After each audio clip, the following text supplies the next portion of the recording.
our boy Nick over at CoinDesk, who we've had on here before, I think we had him on to talk about doing good journalism in cryptocurrency and how difficult it can be. The accusations that being at CoinDesk gets you as a journalist. I think we talked about some of that stuff with him. But he got to interview Christy Goldsmith-Romero from the CFTC. And I wrote down some quotes, but why don't you go ahead and get us started? I'm right about a lot of things a lot of the time, and Christy Romero helped back that up. Like I suggested earlier last year, that at some point exchanges were basically going to start blocking deposits from mixers. And one of the first things that Christy talked about was how regulated entities need to distance themselves from mixers. Then added it's a national security risk to not be able to verify the identity in the chain through it.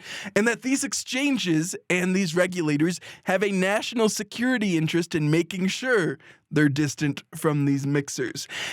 And what's wild is she pushed this through the discussion about DeFi as well. So when they started talking about DeFi and the DeFi contracts like that, there was the same recommendation that these protocols should not be allowing things associated with mixers.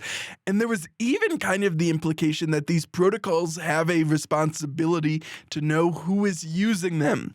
So it seems like at least one commissioner at the CFTC thinks DeFi should be doing KYC. She specifically said, because I have some good quotes from her, she specifically said that financial privacy is good, but it's not the same as anonymity, which I thought was a really interesting point to make. She makes a good point. I don't know how you solve for that in the dystopian future that we are quickly approaching, but it is a really interesting and I think true statement. She's right, I'm not sure she is. I think she's anonymizing data. Anonymizing data is different than doing KYC or AML. And I think that's essentially the point that she's trying to make. I don't... Maybe I'm speaking too much for her. I don't know. But as I look through her comments here, they're just not that silly. Enforcement proof is following all the laws. That is a pretty damn solid statement of fact, right? Enforcement proof does not mean we're going to make it so that SEC and the CFTC will never know who did this. I'll be the next Satoshi Nakamoto.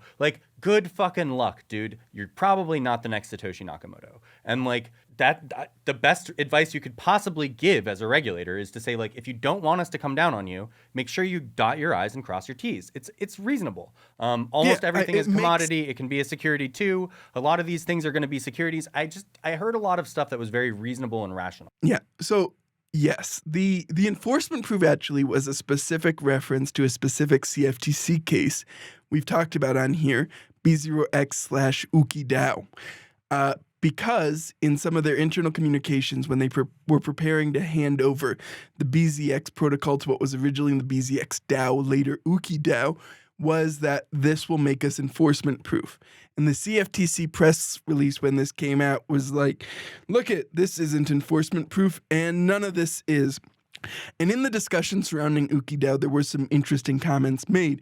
She talked about how it will come down to the markers of decentralization, but then added, even if it's fully decentralized, where perhaps the individual members can't be held accountable, the CFTC will still attempt to hold the organization accountable, which I thought was an interesting comment, and then added that these DeFi protocols need to register if they're doing activity that requires registration.